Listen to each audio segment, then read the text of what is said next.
শুভ সন্ধ্যা বন্ধুরা, একটি সুন্দর সন্ধ্যা আর তোমাদেরকে সাথে নিয়ে আমার আজকের ব্লগটা আমি শুরু করছি। রিজু এখন বানাচ্ছে লস্যি। ও লস্যি বানাতে পারে না, কিন্তু ওর বাবার কাছ থেকে শিখে নেওয়ার চেষ্টা করছে। দেখো, ওর বাবা পরিমাণ মতো সব দিয়ে দিয়েছে আর শিখিয়ে দিচ্ছে যে কিভাবে বানাতে হয়। ও তাই করছে।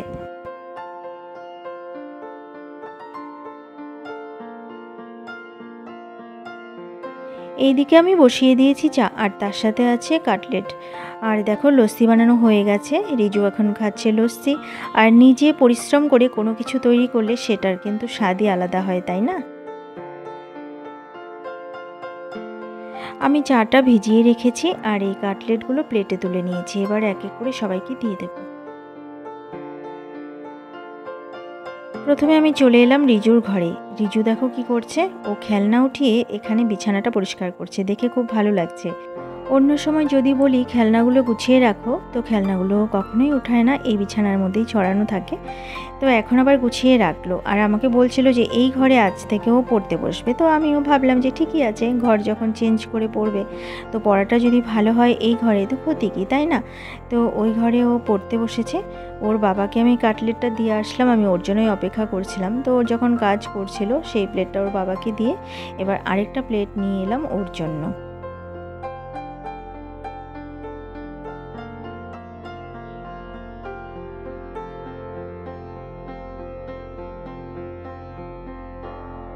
এবার আমি চলে এসেছি ঠাকুর ঘরে। গোপাল সোনাকে শয়নে দিয়ে দিয়েছি আর সেবা তো আগেই দিয়েছি। এখন আমি গোপাল সোনার ঘরের লাইটটা অফ করে দেবো আর ফ্যান চালিয়ে দিয়েছি। দেখো, এত গরমে কিছুতেই থাকা যাচ্ছে না, আমরাই থাকতে পারছি না, গোপাল সোনারও তো কষ্ট হয়, তাই না? এবার আমি দেখো পর্দা নামিয়ে দিয়েছি, এখন লাইটটা অফ করে দেবো।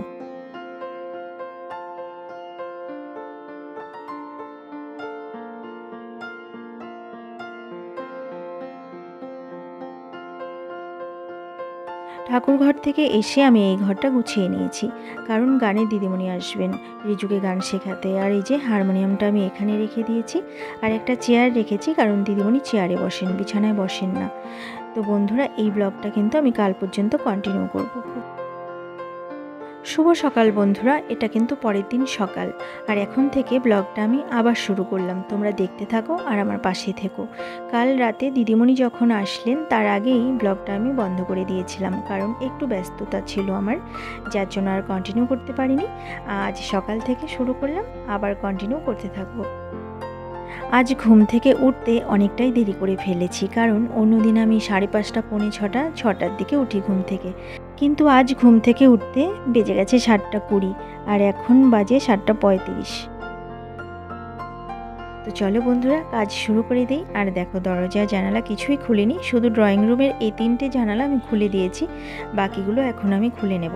আর এই যে ঘুম থেকে উঠেই আমি ঠাকুর ঘরে পর্দাটা সরিয়ে দিই আর গোপাল সোনাকে দর্শন করি। ওই যে আমার গোপাল সোনা এখনও ঘুমোচ্ছে। চলো এবার অন্যান্য ঘরের দরজাগুলো সব খুলে দেব। আর বারান্দায় কি দেখাবো বলো তো তোমাদেরকে? আমার দুটো বারান্দায় জামা কাপড় দিয়ে একদম ভর্তি হয়ে থাকে। কোনো দিন এরকম হয় ছাদে আমি জামা কাপড় মেলি না, যখন বেশি রোদ থাকে না, তো জামা কাপড়ের রঙগুলো নষ্ট হয়ে যায়, কেমন যেন ফ্যাকাশে হয়ে যায়, যার জন্য আমি ছাদে খুব একটা মেলি না যখন বেশি রোদ পড়ে। আর অল্প অল্প রোদ যখন থাকে তখন মেলে দিই। যাই হোক, হাত মুখ ধুয়ে নিয়েছি, এবার চা খেয়ে নিলাম। আর এই যে গোপাল সোনাও ঘুম থেকে উঠে গেছে, তাকে সেবা দিয়ে দিয়েছি। আর দিদি দেখো ফুল নিয়ে এসেছে তার বাড়ি থেকে। তার বাড়িতে নাকি অনেক ফুল, তো প্রতিদিন সকালে আমার বাড়িতে যেহেতু প্রথম আসে, যার জন্য ফুল নিয়ে আসে। আর তোমাদের সাথে কথা বলতে বলতে দেখো রান্না বসিয়ে দিয়েছি। এই যে পাট শাক ভাজা করছি আর ডাল সেদ্ধ করে নিচ্ছি। ডালটা সেদ্ধ করা হয়ে গেছে, এটাতে গাজর দিয়েছি বলে আর একটু সেদ্ধ করে নেব, তারপর আমি ফোড়ন দিয়ে দিব ডালটা।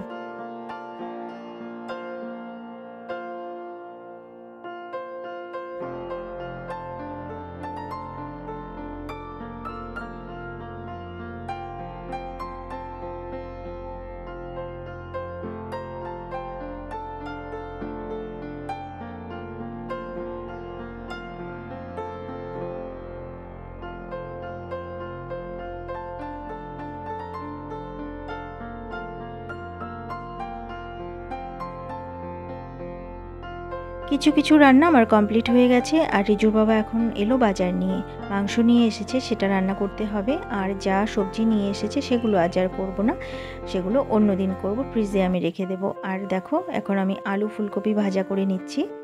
আর এটা ভাজা করতে করতে এই যে মাংস নিয়ে এসেছে সেটা আমি ধুয়ে পরিষ্কার করে নেব।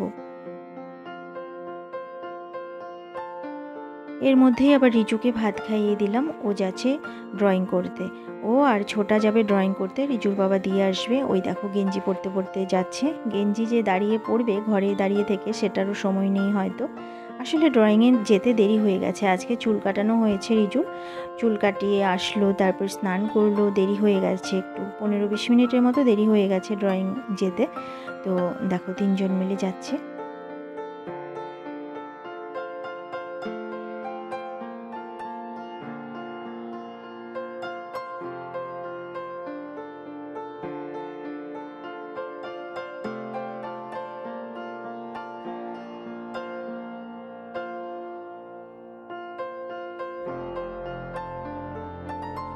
আমি আবার চলে এলাম রান্নাঘরে। এবার আমি রান্না করব মাটন। আর তেলের মধ্যে যা যা ফোড়ন দেওয়ার দিয়ে পেঁয়াজটা দিয়ে দিয়েছি, এবার আমি ভেজে নিচ্ছি আর তার সাথে অল্প রসুনও দিয়েছি, আর বাকিটা আমি মশলার সাথে পেস্ট করে দেব। এইদিকে দেখো মাটনটা আমি ধুয়ে হলুদ আর তেল মাখিয়ে রেখে দিয়েছি, এখানে আলু ভেজে রেখে দিয়েছি।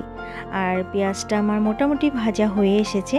এটার মধ্যে আমি মশলা দিয়ে দেব। মশলাটা ভালো করে কষিয়ে নিয়ে তারপর আমি মাটনটা এটার মধ্যে দিয়ে দেব।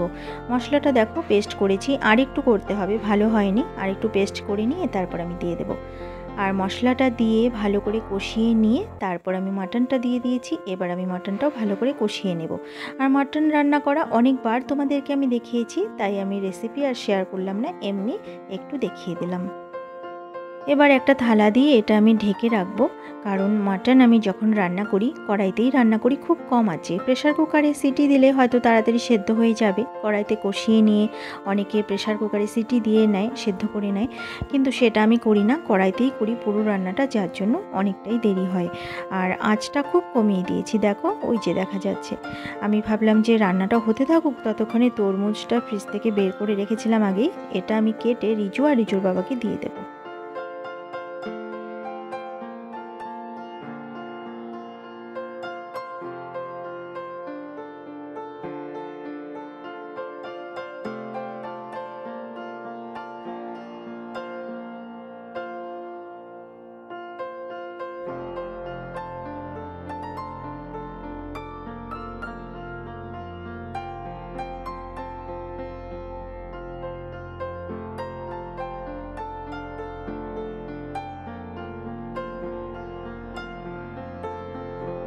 আমার রান্না, স্নান, পুজো সবই কমপ্লিট হয়ে গেছে। আর পুজো করার পর তোমাদেরকে একটু দর্শন করাতে না পারলে আমার ঠাকুরঘরটা আমার কিন্তু ভালো লাগে না, তাই পুজো দেওয়ার পর একবার করে ঠাকুরঘর আর গোপাল সোনাকে কিন্তু দর্শন করাই। এবার আমি চলে এসেছি রান্নাঘরে। রিজুর বাবা কাটছে স্যালাড। আর কি রান্না করেছি সেটা একবার দেখিয়ে দিই। এই যে পাট শাক ভাজা করেছি, আলু আর ফুলকপি দিয়ে ভাজা করেছি, আর ডাল করেছি, ডালের মধ্যে গাজর দিয়েছি, সেটা রিজুর জন্য।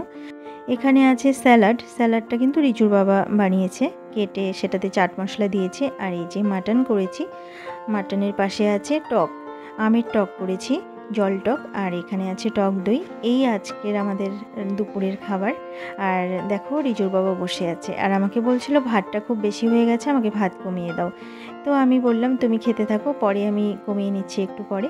তো সেটা তার আর তর সইছে না, তো আমি একটা বাটি ফাঁকা করে ডালের বাটিটার মধ্যে ভাত একটু নামিয়ে নিলাম, ভাতটা বেশি হয়ে গেছিলো বলছিল।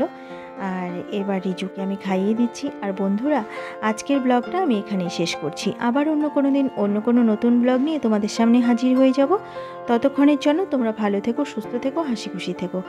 আমার এই ব্লগটা যদি তোমাদের ভালো লেগে থাকে তাহলে একটা লাইক করে দিও। আজকের মতো এখানেই আসছি, ভালো থেকো তোমরা সবাই।